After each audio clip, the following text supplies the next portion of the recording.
আসসালামু আলাইকুম everyone, welcome back to my another blog. কেমন আছেন সবাই? আশা করি সবাই ভালো আছেন। আলহামদুলিল্লাহ আমরাও ভালো আছি। তো সকাল সকাল আকাশটা দেখেই শুরু করলাম আজকের ব্লগটা।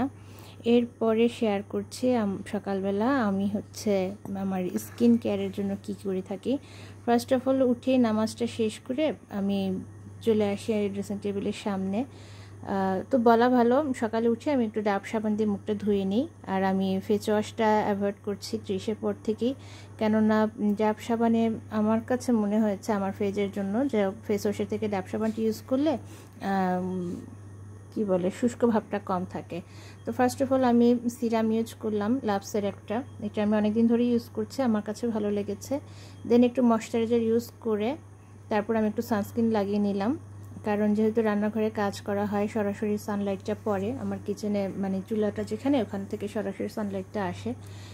তো সানস্ক্রিনটা ইউজ করার পরে আমি একটু পারফিউম লাগিয়ে নিচ্ছি। এটা আমি বসুন্ধরা সিটি থেকে কিনেছিলাম, মাঝে মাঝে এটা ইউজ করি সকালবেলা। একটু সুঘ্রাণ ইউজ করলে কি হয়, মনটা ফুরফুরে লাগে, ফ্রেশ থাকে।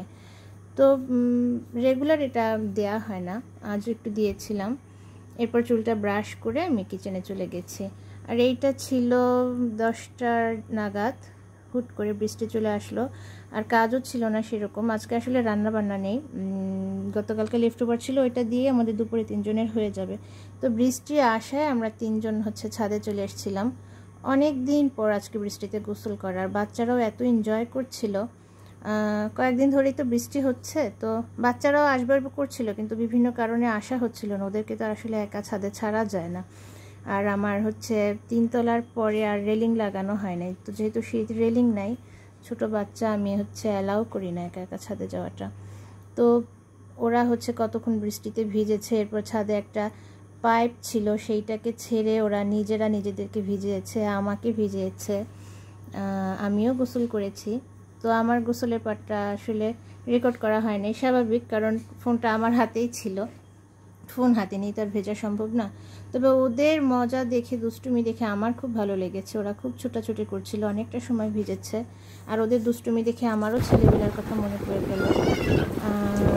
আমরাও 3 বোন, আমাদের কোনো ভাই নেই। তো যখন বৃষ্টি হতো ছাদে যে আমরা করতাম কি, যেসব জায়গা থেকে পানি পড়ে ছিদ্রগুলোকে সব আটকায় দিতাম, এতে করে ছাদে পানি জমতো। এরপর 3 বোন এখানে সাঁতার কাটতাম। আর যখন বাসায় ফিরতাম তখন দেখতাম, মানে তখন ফিল করতাম যে হাঁটু পোড়াচ্ছে। ছাদে যতক্ষণ দুষ্টুমি করতাম ততক্ষণ আর ফিল হতো না যে হাঁটুটা পোড়াচ্ছে। তো ছাদে ইচ্ছে মতো ভিজে পুড়ে নিচে যেয়ে শেষে গোসল করে কাপড় চোপড় চেঞ্জ করে আমি কিচেনে এলাম কখন, 12টার দিকে হয়তো এলাম। তো রান্না বান্নার জন্য না, রান্না আজকে বিকালেই করেছিলাম। এসেছি কোরবানির জন্য কিছু কাজ আগিয়ে রাখার জন্য। এখানে আমি 3টা তেজপাতা নিয়ে কেচি দিয়ে একটু ছোট ছোট করে কেটে দিয়েছি। আর গোটা ধনিয়া আর গোটা জিরা আমি একসাথে টেলে নিয়েছিলাম। টেলে নেওয়া মানে কালারটা চেঞ্জ হবে না, কিন্তু এটা একটু গরম হয়ে মুচমুচে হবে। দেন এটাকে হালকা একটু ঠান্ডা করে আমি গুঁড়া করে নিই ব্লেন্ডারে বা ফুড প্রসেসরে দিয়ে। তো গলা কাপ পরিমাণ জিরা দিলাম, সম পরিমাণ ধনিয়া দিয়ে এটাকে একটু হালকা নেড়ে চেড়ে নিচ্ছিলাম। ওদিকে চুলাটা বেশি বাড়ানো ছিল, দেখি নিচ থেকে ধোয়া উঠছে, তো ভাগ্যে সেটা পুড়ে যায় নাই। তো এটাকে ঠান্ডা করতে দেওয়ার, মানে নামিয়ে ঠান্ডা করতে দিয়ে আমি এবার এখানে কিছু পেঁয়াজ কুচিয়ে রেখেছিলাম কোরবানির জন্য। একটু কোরবানির উপলক্ষে আসলে একটু বেশি করে কাটা, নর্মালি আমি সবসময় পেঁয়াজ এরকম কুচি করে কেটে ডিপ ফ্রিজে স্টোর করে রাখি, তাতে করে হয় কি রান্নার সময় চটজলদি ব্যবহার করা যায়। আর যেহেতু এটা ডিপ ফ্রিজে রাখি সেহেতু এটার গুণগত মান নষ্ট হওয়ার কোনো সম্ভাবনা থাকে না। যখন রান্না করব তখন বের করে এটা চামচের দিয়ে একটা সাইড দিয়ে একটু খোঁচা দিলে ঝুরঝুরে হয়ে যায়, অনায়াসে সেটা বের করে নেওয়া যায়। তবে একটু খেয়াল রাখতে হয়, মানে সাবধান থাকতে হয় যে রান্নার সময় বের করে এটা পেঁয়াজ যতটুকু লাগবে ততটুকু বের করে রেখে সাথে সাথেই আবার পেঁয়াজটাকে ফ্রিজে রেখে দিতে হয়। কোনো কারণে যদি একটু ডিলে করা হয় বা লেজি হয়, তাহলে হয় কি পেঁয়াজের কালারটা চেঞ্জ হয়ে লিচুর কালারে চলে আসে, আর পেঁয়াজের পানিটা ছেড়ে দেয়, তখন আসলে কালারটা চেঞ্জ হয়। নতুবা যদি ফ্রিজ থেকে বের করে সাথে সাথে রাখা যায়, একদম যেভাবে রাখি সেভাবেই থাকে, রং স্বাদ কোনোটাই নষ্ট হয় না। তো পেঁয়াজটা রাখার পরে আমি রসুনটাকে স্লাইস করে নিচ্ছি। নর্মালি প্রতি বছরই আমি রসুনটাকে পেস্ট করে নিই, তো এবছর একটু স্লাইসই করে নিলাম। কারণ কাটা রসুন দিয়ে মাংস রান্না করা যায়, সমস্যা হয় না, তরকারিতে তো যেন দেওয়াই যায়। তবে ভুল করেছি, আমার হচ্ছে স্লাইসার যেটা নিয়েছি, মানে ব্লেড যেটা নিয়েছি একটু বড় বড়ই হয়েছে স্লাইসটা করা, ব্লেডটা আসলে অন্য একটা ব্লেড নেওয়া উচিত ছিল। পেঁয়াজটা আমি একটু এই ব্লেডটা দিয়েই করি, কারণ অন্য ব্লেড দিয়ে করলে পেঁয়াজটা একদম বেশি মিহি হয়ে যায়।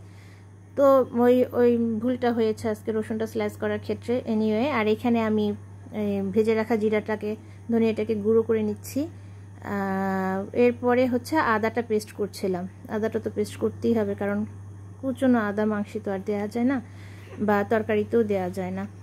তো আদাটা পেস্ট করে আমি একটা আইস ট্রেতে দিয়ে দিচ্ছিলাম। এটা যখন জমে যাবে তখন আমি এটাকে বের করে আবার একটা কৌটো বা বক্সে ভরে রাখবো। তো এখন এটাকে ফ্রিজে রাখার পালা। আজকের ব্লগটা এই পর্যন্তই। আপনাদের ভালো লেগে থাকলে অবশ্যই আমাকে লাইক করবেন, চ্যানেলটিকে সাবস্ক্রাইব করবেন। আল্লাহ হাফেজ।